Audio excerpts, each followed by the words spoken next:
Hola! This is Eunice Lange, and in this video, I'll be talking about what I understood, realized, and experienced during my class in language, culture, and society. In this subject, I explored and learned about language, its variation, and most especially in relation to culture and how it affects society. We all know that in order for us to understand the culture of our particular society, we must first know, understand, and learn to use their language. Language is a key to a spontaneous understanding and being able to transmit it from generation to generation. In addition, culture shapes language and vice versa. Talking about social linguistics, I learned that both social linguistics and sociology of language are closely related fields that study the interaction between language and society. The primary difference between them is that social linguistics focuses on language, while sociology of language focuses on society. In this lesson, we had the opportunity to come across certain keywords while reading an article, and we had to come up with our own definition based on what we had read, which helped me fully understand the topic. As a future language teacher, I also gained this insight, which convinced me of the importance of social linguistics in language instruction, since it aims to teach students the correct grammar and punctuation rules when speaking and writing, while also enlightening them about socio-cultural differences among languages. In Language and Society, I was introduced to what really is dialect and how it differs from language. I can recall the task that was given to us regarding Cebuano, a language or dialect. This activity was beneficial since it allowed me to learn more and to carefully discern between language and dialect through in-depth research. During my research, I learned that Cebuano is the second and most spoken native language of the Philippines, with an ever-increasing number of people speaking it.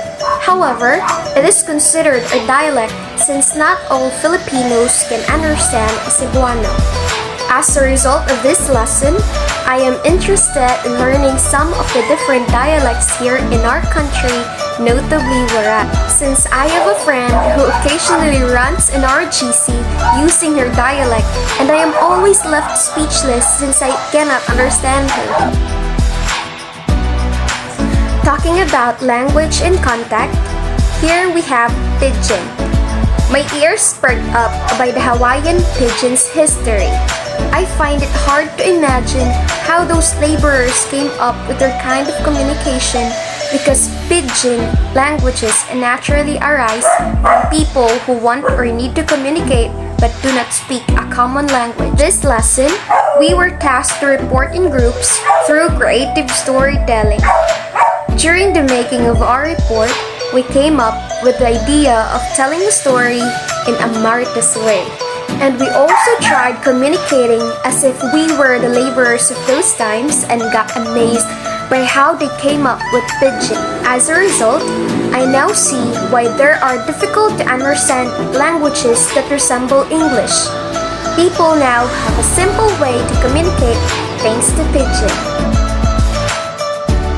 In Language and Education, we conducted a group reporting that was centered on the second language teaching method that has two categories, the synthetic approach and the analytic approach. The analytic approach was the main focus of our group.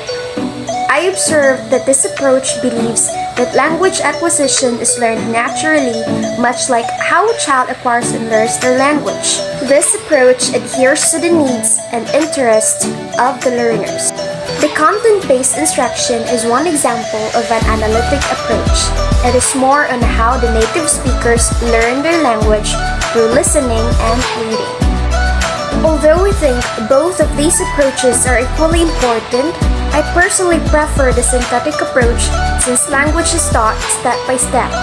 The fact that I learned so much and that every experience was meaningful is what I enjoy most about this course. I am also grateful that I have been part of this class and a challenging one, especially since I cannot join online lectures most of the time and I only rely on recorded discussions.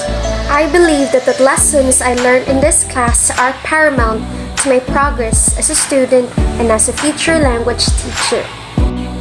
Although teaching is not my first option, I've recently come to realize that I have found myself loving the course also because we have a professional teacher.